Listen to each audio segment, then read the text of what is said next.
ಕರ್ನಾಟಕದಲ್ಲಿ ಮತ್ತೊಂದು ಪೈಶಾಚಿಕ ಕೃತ್ಯ. 5 ವರ್ಷದ ಬಾಲಕಿ ಮೇಲೆ ಅತ್ಯಾಚಾರ.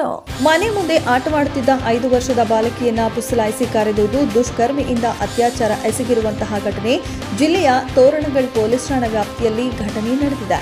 ಪೋಕ್ಸೋ ಕಾಯ್ದೆಯಡಿ ಕೇಸ್ ದಾಖಲಿಸಿ ಪೊಲೀಸರಿಂದ ತನಿಖೆ ನಡೆಸುತ್ತಿದ್ದಾರೆ. ಸದ್ಯ ಆರೋಪಿ ಇರುವ ಸಿಸಿಟಿವಿ ವಿಡಿಯೋ ವೈರಲ್ ಆಗಿದೆ. 10 ವರ್ಷದ ಹಿಂದೆ ಕೆಲಸ ಅರಸಿ ಬಂದ ಖಾಸಗಿ ಕಾರ್ಖಾನೆಯಲ್ಲಿ ಕೆಲಸ ಮಾಡುತ್ತಿದ್ದ ದಂಪತಿಯ ಮಗುವಿನ ಮೇಲೆ ಅತ್ಯಾಚಾರವೆಸಗಲಾಗಿದೆ. ಲೈಂಗಿಕ ದಾಳಿಯಿಂದ ಮಗುವಿಗೆ ಆಂತರಿಕ ಗಾಯವಾಗಿ ತೀವ್ರ ರಕ್ತಸ್ರಾವ ಉಂಟಾಗಿದೆ. ಕೂಡಲೇ ಮಗುವಿಗೆ ಸರ್ಕಾರಿ ಆಸ್ಪತ್ರೆಯೊಂದರಲ್ಲಿ ಚಿಕಿತ್ಸೆ ನೀಡಲಾಗಿದ್ದು, ಈ ವೇಳೆ ಅತ್ಯಾಚಾರ ನಡೆದಿರುವುದು ದೃಢಪಟ್ಟಿದೆ. ಮಗುವಿಗೆ ಶಸ್ತ್ರಚಿಕಿತ್ಸೆ ಮಾಡಲಾಗಿದ್ದು ಪ್ರಾಣಾಪಾಯದಿಂದ ಪಾರಾಗಿದೆ.